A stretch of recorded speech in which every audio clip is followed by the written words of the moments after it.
Chapter 14, Good News, Bad News.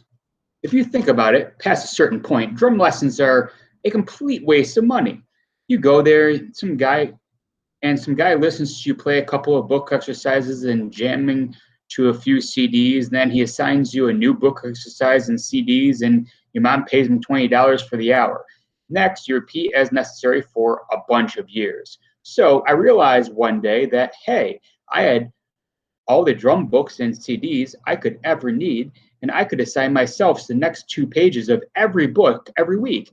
And I had to do is bag my drum lessons and be saving the family $80 a month.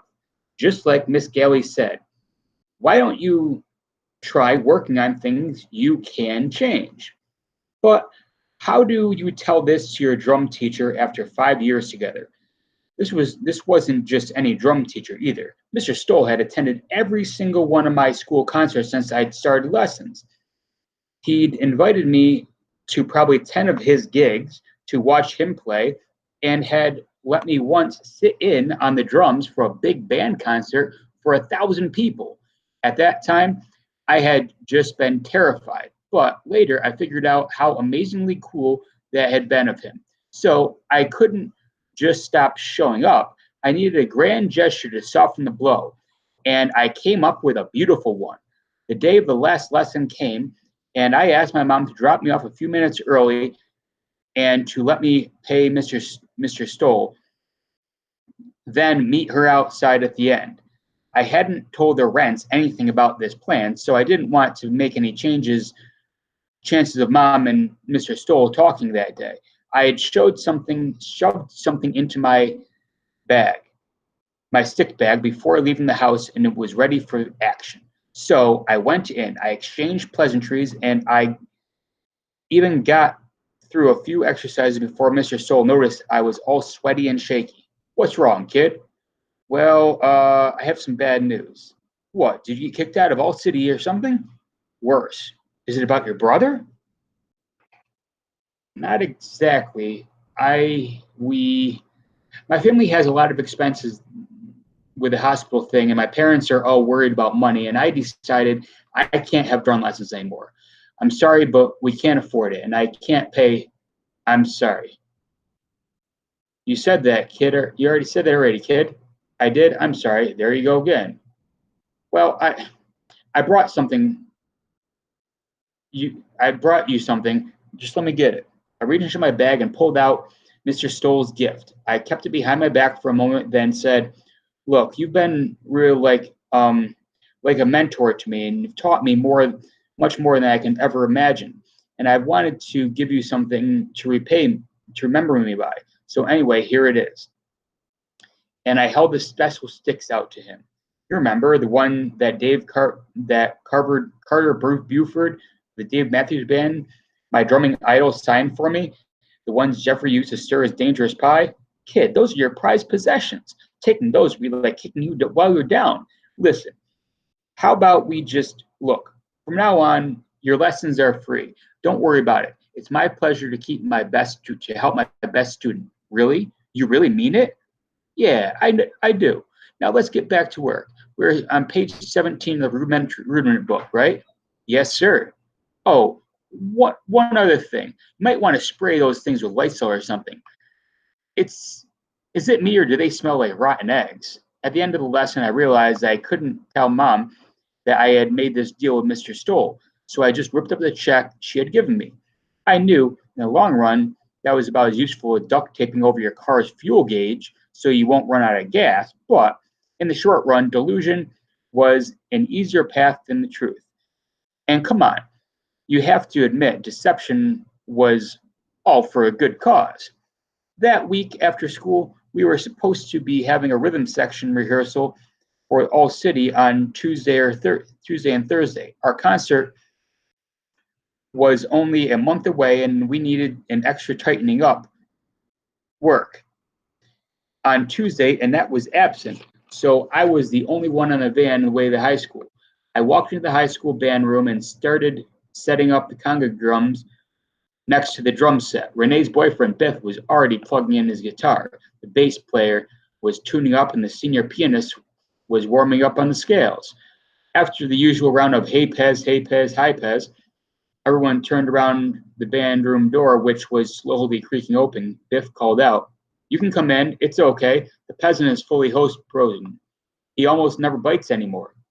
The arm came through in the space between the door and the frame, an arm encased in a cast, Annette's arm.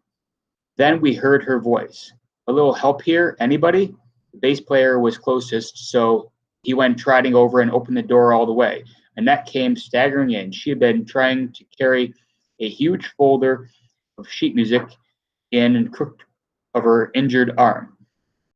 As Mr. Watras saw what was going on, he walked over too, just in time to hear Annette's tale. "Here's my folder. I won't be playing in the spring concert. I fell downstairs at my house last night, broke my arm in 3 places. They said it won't be better until at least May. I'm sorry." Mr. Watras looked pretty perturbed by this news. Every teacher in the world has a soft spot for Annette. Plus, the girl's a musical dynamo. She has very kind He was very kind about it, though. "It's okay, Annette. Why don't you come in, make yourself comfortable? You can stay for the rehearsal. You can be our critic. Can you dig that?"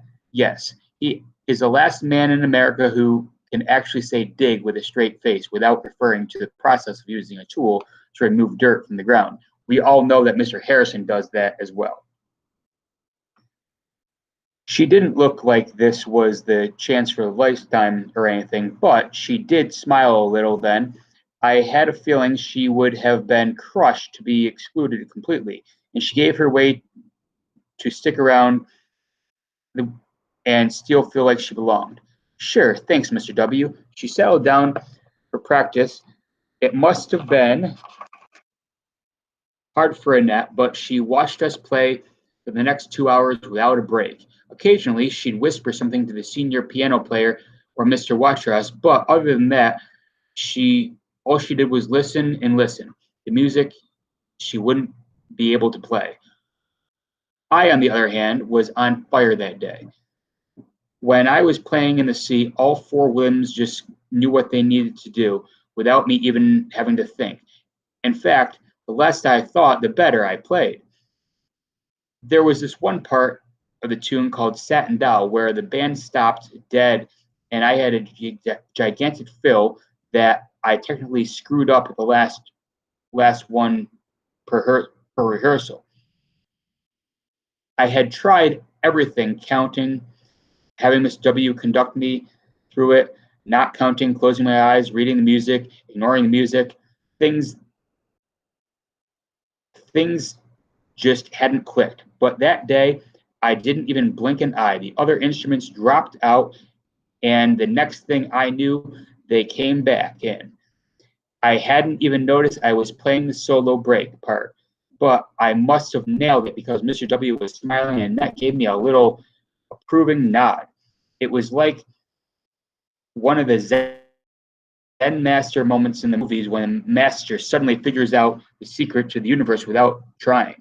Well, okay, it's a little Zen master moment, like maybe the master figures out the secret of the Phillipsburg, New Jersey. It's still cool though. I was so far in the zone that even Renee's arrival in her Lyrica uniform couldn't throw me off. In fact, for the first time in my life, I didn't even particularly pay attention to Renee. I was just too it was just having too much fun playing. The last time we practiced was the big finale show, Cuba B, Cuba Bop. I got ready behind the congas. Brian shifted the drums around a bit so they'd be more comfortable for him.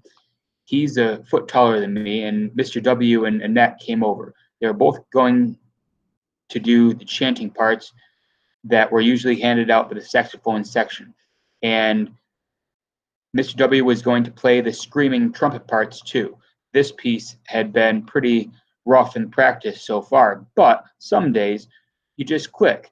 We were super tight through the whole tune. Brian was playing the kit so well I felt like we were telepathic. It was as if my right hand was his right foot and we were wired in one brain. The bass player was locked in there also. So every walking quarter note he played was pulsing in exact time with Brian's left foot and hi-hat clicks. Meanwhile, Biff played an astounding solo. The notes just seemed to shimmer in the air like floating fire, and Mr. W was simply incredible. The piano player didn't know this part as well as Annette did, even though he usually played more than half of the show. This one was rightfully hers, but he rose to the occasion too. At the end, we were just stopped, looked around with these massive, dumb looking grins on our face.